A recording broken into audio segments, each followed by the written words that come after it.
जय सिया राम। बालाजी महाराज की जो भक्ति करता है, जो भी उनकी आराधना करते हैं, जो भी उनकी शरण में रहता है, जो सच्चा भक्त होता है, उन्हें क्या क्या नियम पालन करने चाहिए, क्या क्या सावधानियां रखनी चाहिए।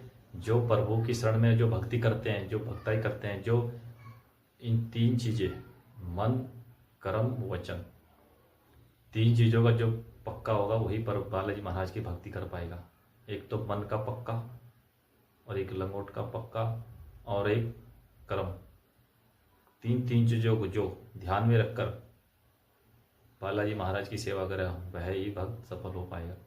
और इन चीजों को करने से आप प्रभु आपको गले से लगाएंगे। अपने जो भक्त इन चीजों को ध्यान में रखेगा, इन सावधानियों को बरतेगा, किसी भी बेटी की या बहन की तरफ गंदी नजर से नहीं देखेगा, वही भक्त बालाजी महाराज को प्यारा होगा और सफल होगा। इन चीज़ों का ध्यान रखकर आप बालाजी महाराज की भक्ति करनी है। अपने मन के अंदर कोई भी नकारात्मक विचार नहीं रखने हैं। अगर ये नकारात्मक विचार रखोगे तो आप बालाजी महाराज की भक्ति नहीं कर पाओगे, प्रभु की शरण में रहोगे। आप इन चीज़ों को त्यागना पड़ेगा। मन कर्म वचन, मन से पक्का, वचन से पक्का, कर्म से पक्का।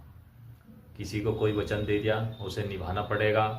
ये नहीं कि आपने आज कुछ कह दिया और कल कुछ कह दिया। ये चीज़ नहीं होनी चाहिए, क्योंकि प्रभु सिर्फ आपकी सच्चाई और अच्छाई को देखते हैं। उस सच्चाई अच्छाई को देखकर ही आपका कार्य आगे बढ़ेगा, सफल होएगा, अन्यथा नहीं। तो इस प्रकार ये सावधानी आपको अवश्य रखनी चाहिए। बालाजी महाराज की कार्य में मन कर्म वचन तीनों चीज़ों का पक्का होना चाहिए। लंगोट का पक्का, मन का, कर्म का। जय श्री राम।